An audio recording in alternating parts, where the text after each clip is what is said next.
Bonjour, bienvenue au jour 9. Vous écoutez le catéchisme en un an où vous rencontrez le plan de pure bonté de Dieu pour nous, comme il est révélé dans l'Écriture et transmis à travers la tradition de la foi catholique. En 365 jours, nous allons lire l'entièreté du catéchisme de l'Église catholique, découvrant notre identité dans la famille de Dieu alors que nous voyageons ensemble vers notre maison céleste. C'est le jour 9. Et oui, et aujourd'hui, on va voir des petits en bref. On en avait vu il y a quelques jours, mais on va voir d'autres numéros avant ça. On a vu comment Dieu se révélait par étapes avec Adam et Ève, Noé, Abraham, Moïse, David, les prophètes. Et maintenant, on va voir Jésus, qui est le médiateur, qui est la plénitude de toute la révélation. Et il y a une belle expression qui va dire « Dieu a tout dit en son verbe ». En mots majuscules, le verbe avec un V majuscule. Jésus qui est le verbe fait chair, qui est la parole faite chair. Et après Jésus, il n'y a plus de révélation. Voilà, c'est quelques petites choses qu'on va voir aujourd'hui. Jésus qui est la plénitude de la révélation. L'Église a déclaré qu'il n'y a plus de révélation publique après Jésus. Dieu s'est révélé pleinement en Jésus.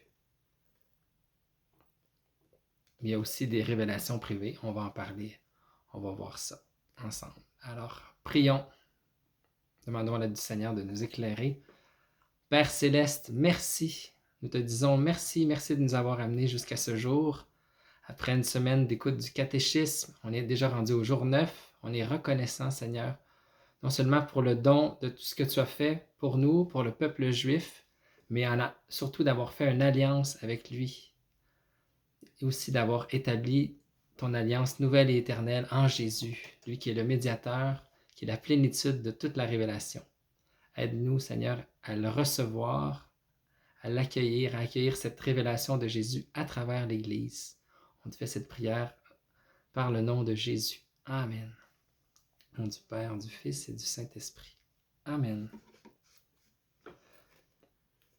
La troisième partie, le Christ Jésus, médiateur et plénitude de toute la révélation. Dieu a tout dit en son verbe. Numéro 65. Après avoir à bien des reprises et de bien des manières parlé par les prophètes, Dieu en ces jours qui sont les derniers nous a parlé par son Fils. Hébreux 1 et 2. Le Christ, le Fils de Dieu fait homme, est la parole unique, parfaite et indépassable du Père. En lui, il dit tout, et il n'y aura pas d'autre parole que celle-là. Saint Jean de la Croix, après tant d'autres, l'exprime de façon lumineuse en commentant Hébreux 1 à 2. Dès lors qu'il nous a donné son Fils, qui est sa parole, Dieu n'a pas d'autre parole à nous donner. Il nous a tout dit à la fois et d'un seul coup en cette seule parole.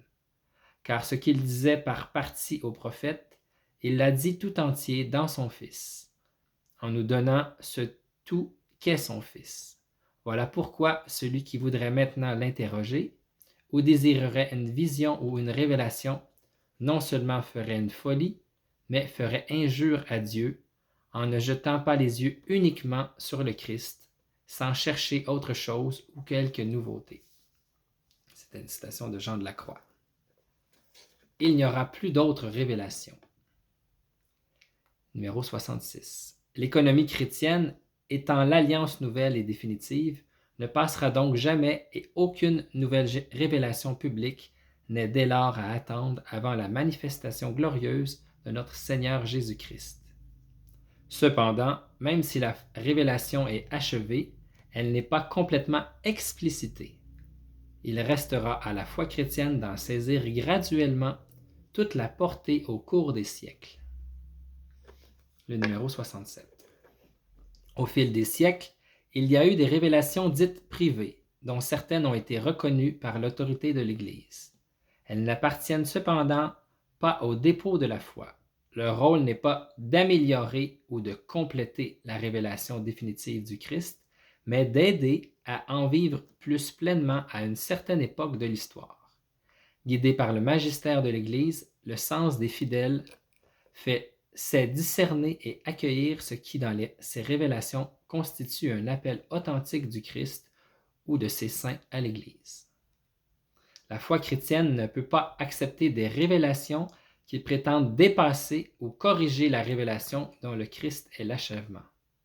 C'est le cas de certaines religions non chrétiennes et aussi de certaines sectes récentes qui se fondent sur de telles révélations. En bref. Numéro 68. Par amour, Dieu s'est révélé et s'est donné à l'homme. Il apporte ainsi une réponse définitive et surabondante aux questions que l'homme se pose sur le sens et le but de sa vie. Numéro 69. Dieu s'est révélé à l'homme en lui communiquant graduellement son propre mystère par des actions et par des paroles. Le numéro 70.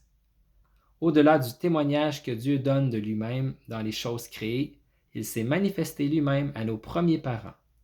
Il leur a parlé et après la chute, leur a promis le salut et leur a offert son alliance. Numéro 71. Dieu conclut avec Noé une alliance éternelle entre lui et tous les êtres vivants. Elle durera tant que dure le monde. Numéro 72. Dieu a élu Abraham et a conclu une alliance avec lui et sa descendance. Il en a formé son peuple auquel il a révélé sa loi par Moïse. Il l'a préparé par les prophètes à accueillir le salut destiné à toute l'humanité. Numéro 73. Dieu s'est révélé pleinement en envoyant son propre Fils en qui il a établi son alliance pour toujours. Celui-ci est la parole définitive du Père, de sorte qu'il n'y aura plus d'autres révélations après lui. Voilà, Dieu nous a tout dit dans sa parole, dans son Verbe. On sait que c'est Jésus qui est la parole, le Verbe fait chair qui habite parmi nous. C'est fascinant quand même. On dit souvent que le christianisme est une religion du livre, on en a parlé il y a quelques jours. C'est vrai, mais en même temps, c'est pas tout à fait juste. On dit ça des trois religions monothéistes, du judaïsme, de l'islam et du christianisme, qu'on appelle les religions du livre. Oui, on a des livres, mais en même temps, on n'est pas vraiment une religion du livre, le christianisme, parce qu'on est une religion de la parole, du Verbe. Jésus qui est le Verbe fait chair. On a la révélation à travers la Bible, à travers les 73 livres de la Bible, mais en même temps, c'est dans la lettre aux Hébreux, il est écrit « De nombreuses et de diverses manières, Dieu a parlé autrefois à nos pères par les prophètes, mais en ces temps qui sont les derniers, il nous a parlé par son Fils. » Donc, ça vaut la peine de réfléchir, de prier pour mieux comprendre ça. Dieu a tout dit. Dieu a déjà tout dit en son Fils. C'est remarquable, c'est incroyable. Il n'y a pas d'autre mot à dire que son Fils qui est la parole, qui est le Verbe. Dieu s'est révélé pleinement. C'est ce qu'on a vu, la phrase de Jean de la Croix qui est très forte aussi, là. Que Jésus, au numéro 65, qui dit que Jésus est la parole unique, parfaite et insurpassable du Père. Quand Jean de la Croix dit que toute personne qui remettrait en question Dieu, qui désirerait une vision ou une autre révélation, serait coupable non seulement d'un comportement insensé, mais aussi de l'offenser. Quand Jésus, on a la plénitude de la révélation. Mais pourtant, c'est comme si quelque chose en nous, Jean de la Croix en parle, comme si on voudrait en avoir plus. Puis là, il dit justement que c'est pas juste qu'on aurait un comportement insensé, mais que ce serait une folie qui ferait injure à Dieu, ne jetant pas les yeux uniquement sur le Christ sans chercher autre chose ou quelque nouveauté. C'est frappant parce que souvent, on a ce désir-là de nouveauté. C'est quoi la prochaine grande chose là, qui s'en vient? C.S. Lewis parle de ça. C'est quoi la prochaine grande chose? On veut toujours une nouveauté, comme si on a ça en nous. Comme si on veut. Il y a une soif de plus, mais aussi comme si les réponses qu'on a ne nous satisfaisaient pas, on voulait une autre réponse. Comme si on voudrait une autre révélation. Est-ce que Dieu pourrait nous dire plus encore? Comme si, dans le fond, on n'aime pas vraiment les réponses qu'il nous dit à travers les Écritures ou à travers l'Église. On voudrait une autre réponse. Le Father Mike donne un exemple de quand il était plus jeune. Il y avait un entraîneur, il s'entraînait, il faisait au gym, puis il faisait des push-ups, des pompes. Et puis, sa technique était mauvaise. Puis là, son entraîneur lui dit tu fais pas tu pousses pas jusqu'au bout, tes jambes tes coudes sont encore pliés. Puis là, Father Mike, il dit vraiment? Ah ouais? Là, le professeur, il dit oui. Là, il voulait pas entendre la réponse. Il dit oui, vraiment? T'es sûr? Puis là, le prof, il a dit oui, je t'ai donné ma réponse, puis je ne changerai pas ma réponse. C'est ça que je t'ai dit. Ta technique est mauvaise. Puis, il donne ça, cet exemple-là, comme des fois, on dit vraiment, mais en fait, on voudrait avoir une autre réponse parce que ça ne nous satisfait pas la réponse qui nous est donnée. Alors, c'est un peu comme ça dans notre cœur. Des fois, on voudrait qu'il y ait une autre révélation, mais dans le fond, qu'est-ce que Dieu pourrait nous dire d'autre qu'il nous a déjà tout dit en son Fils? On cherche des fois plus de révélation ou une autre révélation parce que des fois, peut-être qu'on cherche d'avoir un contrôle sur la réponse. Ça ne nous satisfait pas tout à fait, alors on voudrait avoir la certitude, on voudrait avoir quelque chose de plus. En fait, Dieu nous donne plus, mais pas comme on pense. Parce que le numéro 66 nous dit qu'il n'y aura plus d'autres révélations. Parce que c'est Jésus la plénitude de la révélation. Mais, par exemple, ce qui est intéressant de comprendre, c'est que la révélation est déjà complète, oui, mais elle n'est pas encore complètement explicite. Dieu s'est révélé complètement en Jésus et le Verbe fait chair, mais par exemple, on n'a pas encore compris tout ce mystère-là. C'est tellement grand, ça nous dépasse, c'est incroyable. Ça prend toute la tradition. De plus en plus, on comprend le mystère. Autant Dieu s'est révélé par étapes, on l'a vu, puis en Jésus, il se révèle pleinement, mais nous, on n'a pas fini de déballer ce cadeau-là. On n'a pas encore fini de tout comprendre. Un exemple, par exemple, au baptême de Jésus par Jean le Baptiste au Jourdain, il y a la révélation de la Sainte Trinité. On voit Jésus qui est le Fils de Dieu, l'Esprit Saint qui descend sur lui, la voix du Père qui dit « Celui-ci est mon Fils bien-aimé ». C'est la plénitude de la révélation. C'est la plénitude, c'est la Trinité qui est révélée. Mais est-ce que les premiers chrétiens ont compris ça tout de suite? Non. C'est peut-être trop à digérer en un moment. C'est Dieu, un seul Dieu en trois personnes. Est-ce qu'ils ont compris tout ça? Non, je pense pas. Mais pourtant, la révélation était complète, mais n'était pas encore explicite. Vous voyez un peu? Ça a pris du temps à travers toute la foi chrétienne on va comprendre la signification profonde au cours des siècles. Voilà, c'est ça la richesse de l'Église.